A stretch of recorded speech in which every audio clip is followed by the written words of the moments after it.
Walking slowly across a dimly lit stage, the sound of a distant thunderclap echoes. The speaker pauses, hands raised, as if catching the echo midair. Do you hear that? That pause, that breath, the suspense-filled silence after the flash of lightning and before the boom that follows. It's in that silence where the universe whispers one of its most beautiful truths. Sound takes time. Time to travel. Time to reach us. Time to tell its story. And in that tiny delay, that space between seeing and hearing, lies a symphony of science. Because unlike light, which zips across the vacuum at a staggering 300,000 kilometers per second, sound is far more grounded. It doesn't dance through the emptiness of space. It needs a medium, a companion, something to ripple through. Air, water, steel, flesh, earth. Sound is not a traveler of nothingness. It's a vibration of something. It begins with a push, a disturbance. Clap your hands, shout into the void, slam a door. What follows is a chain reaction. Molecules bumping into molecules, a domino effect of motion and momentum. This rhythmic compression and rarefaction is sound.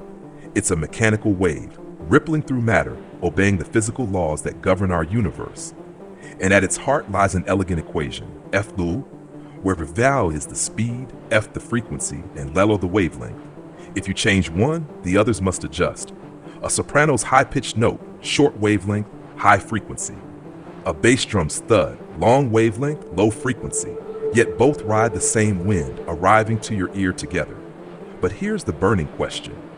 Why does sound move faster in some things than others? Why does it crawl at 343 meters per second in warm air, sprint at 480 in water, and roar through steel at nearly 6,000? And why, in materials like rubber, does it barely limp along? The answer? A tug of war between two great forces, stiffness and inertia.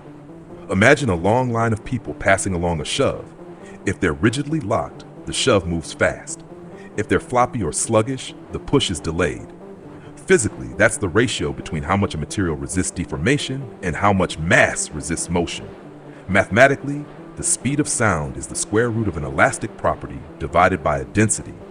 V equals the elasticity density. In solids, that elasticity is Young's modulus. In liquids and gases, it's bulk modulus.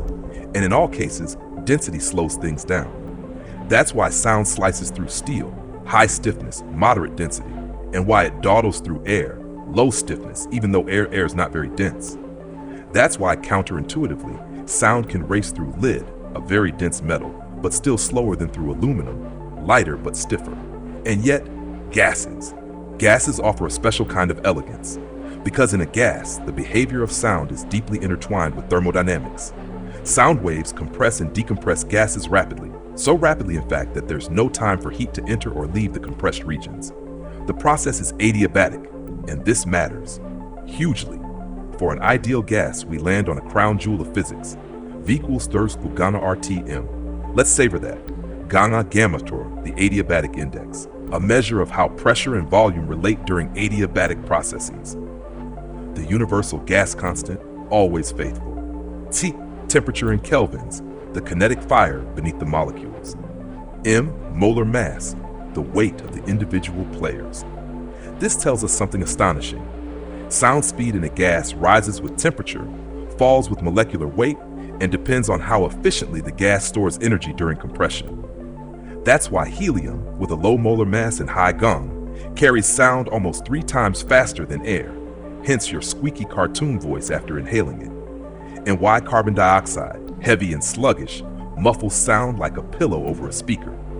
Think of this. On a warm summer day, the air molecules are buzzing with energy.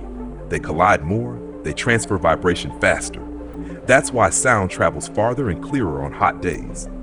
The speed isn't fixed, it breathes with the air itself. But there's more.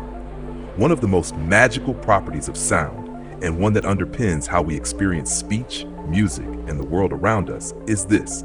Within a given medium, under stable conditions, all frequencies travel at nearly the same speed. The piccolo and the tuba in an orchestra, their sounds ride the same breeze to your ears. That constancy of speed across frequencies is what preserves clarity over distance. It's why we can understand a whisper across a canyon, or why a symphony reaches us as music, not a mess.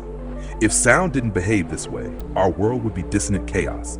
And yet, change the medium and everything changes. Send a sound from air into water, its frequency stays constant, locked by the source, but the wavelength shifts. That's why whales, whose deep calls must travel vast underwater distances, evolved to produce low frequencies, because longer wavelengths lose less energy in transit. That's physics and evolution in perfect harmony. But let's go deeper, beneath our feet, into the earth, because sound is not just a vibration of air, it's a vibration of rock, of mantle, of planetary crust. Seismic waves are sound waves on a planetary scale. Earthquakes are the Earth's roars, and they come in flavors. P waves, the longitudinal compressions, like sound in air, fast, first to arrive. S waves, the transverse shears, slower, more destructive, and only able to travel through solids. These differences are more than academic. When a quake hits, seismographs pick up the P waves first. Then, seconds later, the S waves arrive. That time gap tells us the distance to the epicenter.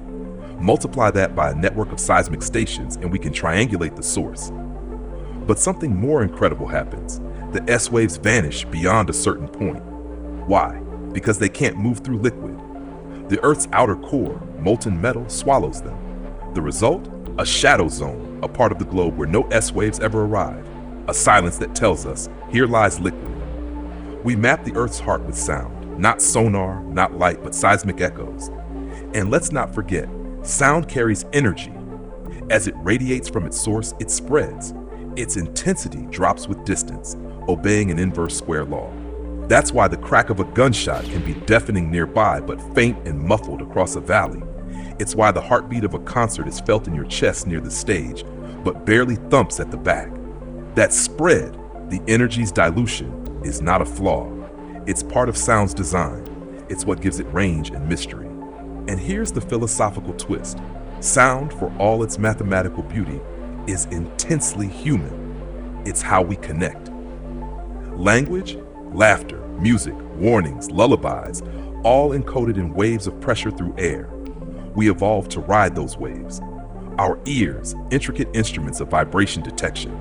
Our brains, exquisite decoders of frequency and rhythm. We don't just hear sound, we feel it. We live inside it. The speed of sound isn't just a number in a physics book. It's a threshold, the dividing line between the now and the soon. It governs how quickly we know something has happened. It's the pace of thunder, of whispers, of warning sirens and war drums. It's the pulse of the physical world, translated into sensation. So next time you see lightning and count the seconds before the thunder, remember, you're not just watching a storm. You're watching physics in motion. You're watching sound arrive. Thanks for watching. If you found this breakdown valuable, don't forget to like, subscribe, and share your thoughts in the comments. We've only just begun to explore the digital revolution, and you won't want to miss what's coming next. Until then, stay curious and stay ahead.